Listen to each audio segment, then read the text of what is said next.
After 3 days in the dark, Consumers Energy is making major progress turning the power back on. Right now, there are 5,500 customers without electricity in Kalamazoo County. The numbers are even lower in Calhoun Branch and St. Joseph. The power company expects to have just about everyone restored by tomorrow night.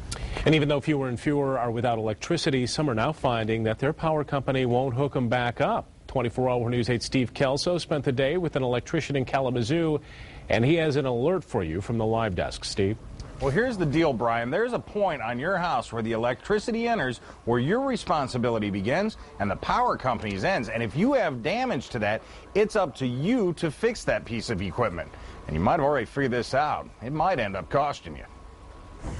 Extremely busy. For Wes Clemens, there's been no shortage of work this week.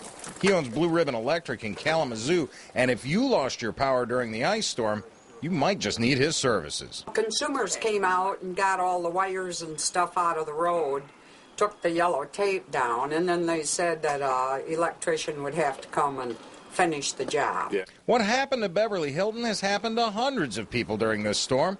The point where the power enters her house is called the mast or the weatherhead, had been trashed by the ice.